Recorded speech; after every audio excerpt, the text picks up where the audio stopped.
ماں کی بڑی بات ہے. ماں اور باپ وہ ہیرے ہیں، وہ موتی ہیں، وہ جواہر ہیں، وہ ہستیاں ہیں کہ دنیا میں ہر چیز مل جائے گی، ماں باپ اگر دنیا سے چلے جائیں تو یہ نہیں ملے گی. یہ بہت عظیم ہستیاں ہیں. کبھی ماں باپ کو تنگ نہ کیا کرو، کبھی ماں باپ کو ستایا نہ کرو، کبھی ماں باپ کی بد دعائیں نہ لیا کرو. ماں باپ کافر بھی ہو، مشرک بھی ہو، چور ہو، ڈاکو ہو، فراڈیے ہو، پھر بھی ماں باپ ہے.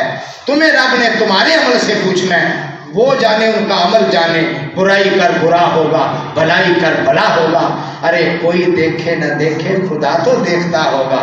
تو پریشان نہ ہو، تو بس اللہ کو راضی کرنے کے لیے اپنے ماں باپ کی خدمت کر. خدمت کرنا تیرا کام ہے، جنت دینا میرے رب کا کام ہے. ماں باپ کافر کیوں نہ ہو؟ حضرت ابراہیم علیہ السلام کے والد، کوئی ان کو طارق کہتا ہے اور کوئی آزر کہتا ہے. دونوں نام آپ کے والد کے ہیں. ایک نام مشہور ہوتا ہے، ایک غیر مشہور ہوتا ہے. دونوں نام حضرت ابراہیم خلیل اللہ کے والد کے نام ہیں، طارق بھی اور آزر بھی. تو ان کے والد کافر تھے، بت فروش تھے، بت گر تھے، بت بنایا کرتے تھے. یہ لے جو بیماریاں ختم، یہ لے جو ڈنگر صحیح، یہ لے جو تم صحیح، پتہ نہیں کتنے کتنے خدا بنا کے بیچا کرتے تھے. حضرت ابراہیم علیہ السلام نے سب کچھ دیکھنے کے باوجود، بھمبا کے رہنے والوں، اپنے والدین کی گستاخی نہیں کی.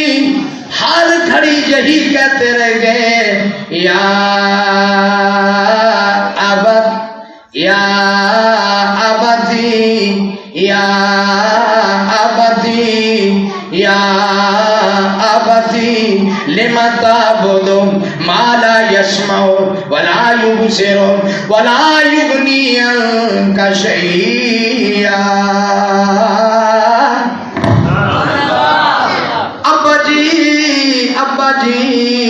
ابا جی، ماں باپ جو مرضی ہو، ماں باپ کی گستاخی نہیں کرنا.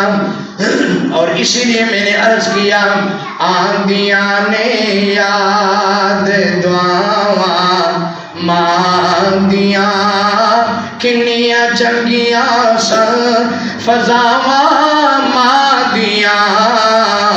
آندیاں نے یاد دعاواں ماندیاں، جیڑا آیا اونے ایک دن جاونا، پر نہیں بھول دیاں او چھاواں ماندیاں. اور کر لے خدمت رات دن ماں باپ دی، اللہ توفیق بخشو. کر لے خدمت رات دن ماں باپ دی، عرش پہنچ دیاں نے ہاواں ماں دیاں. اور رحم میں دعا کرتا ہوں، ذرا آمین کہہ دینا. رحم کر اللہ میرے ماں باپ دے، معاف کر مولا خطاواں ماں دیاں، کنیاں چنگیاں سن فضاواں ماں دیاں. اور تاج جنت ماں دے قدماں تھلے، سبحان اللہ. تاج جنت ماں دے قدماں تھلے، پر کنوں شانہ اج سناواں ماں دیاں، کنیاں چنگیاں سن فضاواں ماں دیاں.